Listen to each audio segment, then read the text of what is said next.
Hi, this is Jim Feist in Las Vegas. I'm 19-11-1 in NFL. That's right, a 19-11-1 run after the Vikings-Bears went under the total Monday night.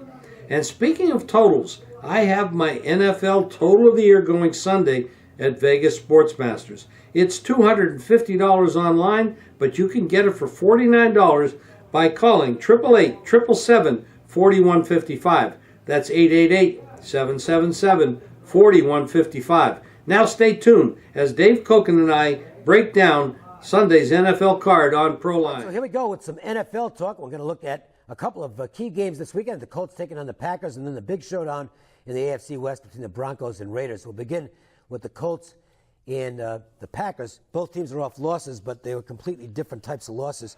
Indianapolis had a golden opportunity last week, I thought, against Kansas City, and I did bet the game, and I lost it. There was nothing fluky about this loss. They were clearly the second-best team on the field in that game. The offensive line play was horrible again. Alex Smith got knocked out twice in the football game. He got knocked out once. He came back, got knocked out again, and stayed out. Nick Foles came in off the bench and played well, but I'm not sure that that was as much due to the Colts being incompetent as it was Foles playing well. It's tough to back this Colts team right now. I know Andrew Luck is terrific, and he's healthy again, but they can't run the football, and they don't protect Luck, and that's just a bad combination. And the Colts aren't going to win anything with their defense anyway. They haven't done a good job, Dave, in my opinion, in the offseason building that offensive line to protect Luck. I mean, the kid came off of major injuries last year. They didn't do a lot.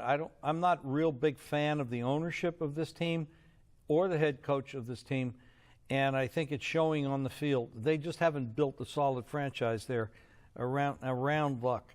As far as Green Bay is concerned, Aaron Rodgers is still a great player, but the rest of this team as well is faulting.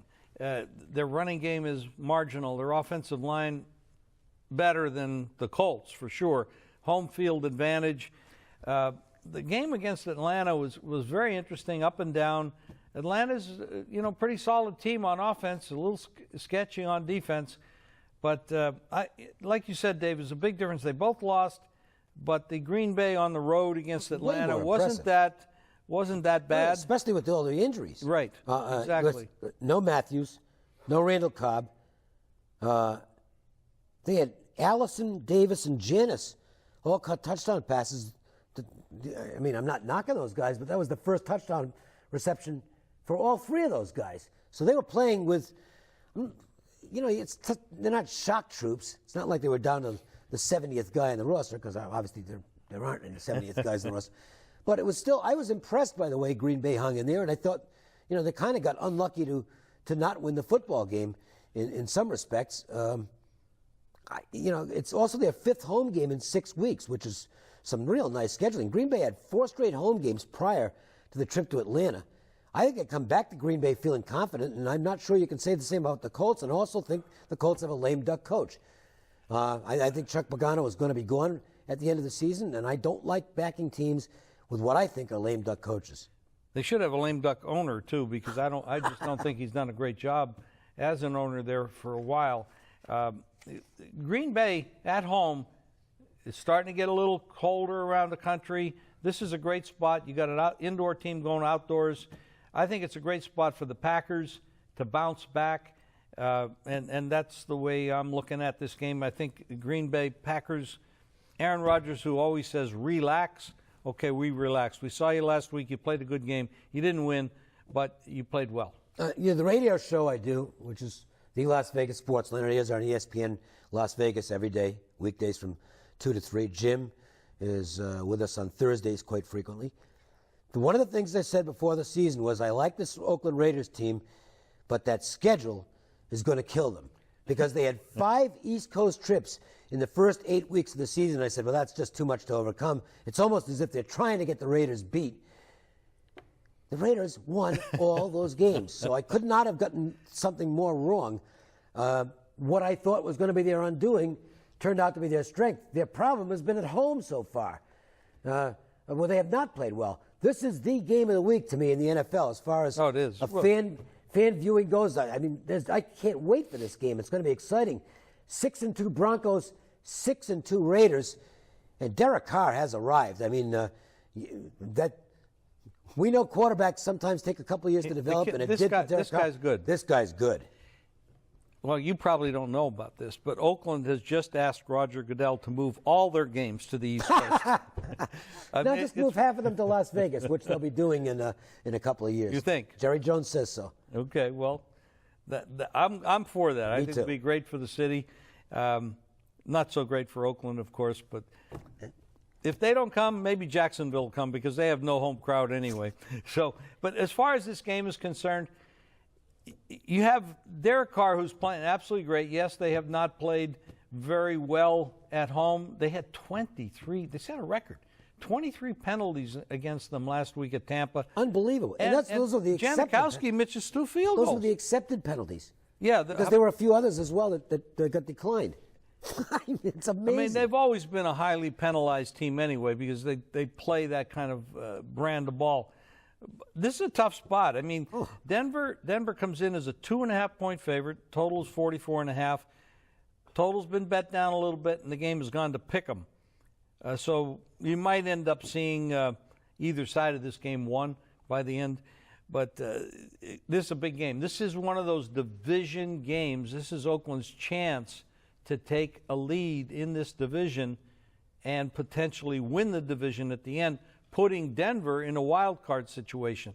Either one of these teams is going to fight for either the division or the wild card. Monster game, very important. There is one other game that has this kind of importance, and it's up on the card a little bit. It's Philadelphia at the Giants. Same kind of scenario, but we're only talking about this at this point. So this is going to be a monster game. Well, and if Oakland wins this game and goes into first place, Oakland suddenly becomes a serious contender. Yeah, they do. This is a but without a good defense.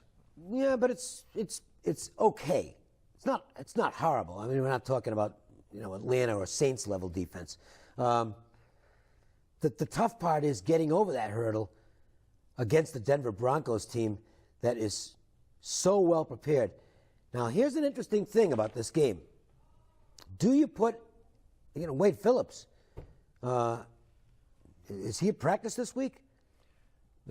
I mean, well, I think this is an interesting thing because Wade Phillips, of course, got run over in last week's game.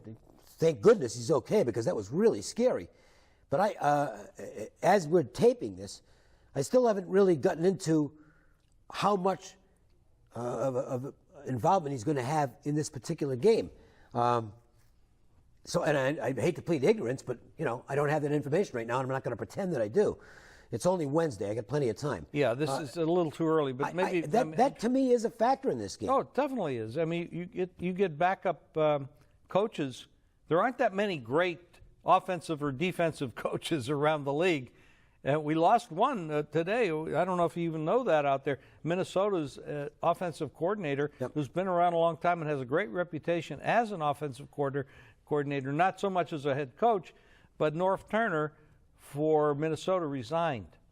So that's a big problem for Zimmer, the head coach there, and that whole team that's not doing very well right now. But as far as this is concerned, I expect him to be back. I got the clearance on him that he was okay. He's a tough guy. He's been around for a long time. Oh, boy. He's not going to give it up. I think he'll be in Oakland on Sunday. It's going to be exciting. Yep.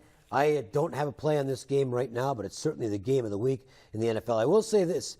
If I get involved in this game, my most likely take will be on the under, because I still think the best unit on the field, if you take the Oakland offense, the Oakland defense, the Denver offense, the Denver defense, I think the Denver defense is still the best unit on the field.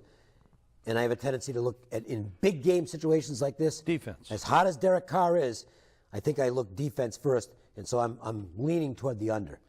I would agree with that. And when you look at the fact that the odds makers made Denver a 2.5-point favorite coming in, where the home field usually gets around 2 to 3 points advantage, that's kind of average.